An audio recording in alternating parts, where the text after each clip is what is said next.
100 करोड़ की उगाही के आरोप में तिहाड़ जाने वाला सुधीर चौधरी खुद को पत्रकार बताता है, लेकिन आज उसकी सच्चाई उसके साथ काम करने वाले साथी ही बता रहे हैं। सुधीर चौधरी उनका हक जो मार रहा है।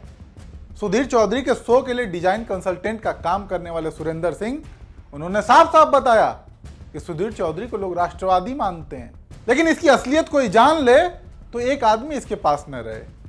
करोड़ों का काम करवाया, लेकिन आज तक 1 रुपया नहीं दिया गया।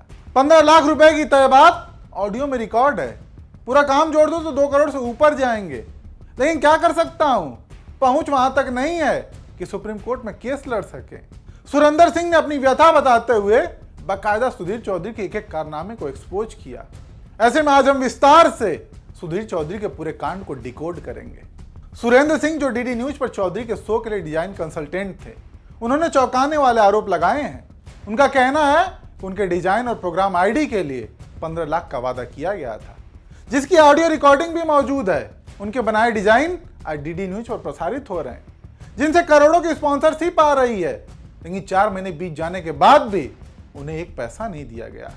सुरेंद्र सिंह का अनुमान है कि उनके काम की कुल कीमत 2 करोड़ से अधिक है, यानी करोड़ों का काम, लेकिन मेहनताना के तौर पर अब तक 1 रुपया नहीं दिया गया।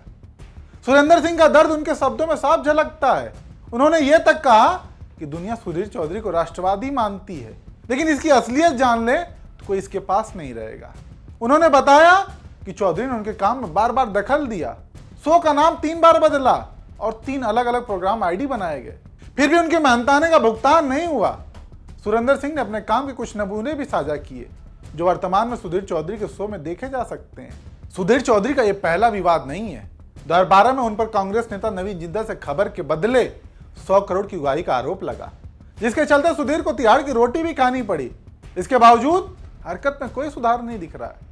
आज तक छोड़ने के बाद सुधीर चौधरी ने डीडी न्यूज ज्वाइन किया, जहां कथित तौर पर उन्हें करोड़ों का पैकेज मिला, लेकिन जहां वो खुद सत्ता का सुख भोग रहे हैं, वहीं उनके सहयोगी अपने हक के लिए तरस रहे हैं। सुरेंद्र सिंह ने प्रसार भारती और डीडी न्यूज के अधिकारियों को मेल लिखे, लेकिन कोई मदद नहीं मिली। वे कहते हैं कि मेरे पास रिकॉर्डिंग है, लेकिन सुप्रीम कोर्ट में केस लड़ने की औकात नहीं।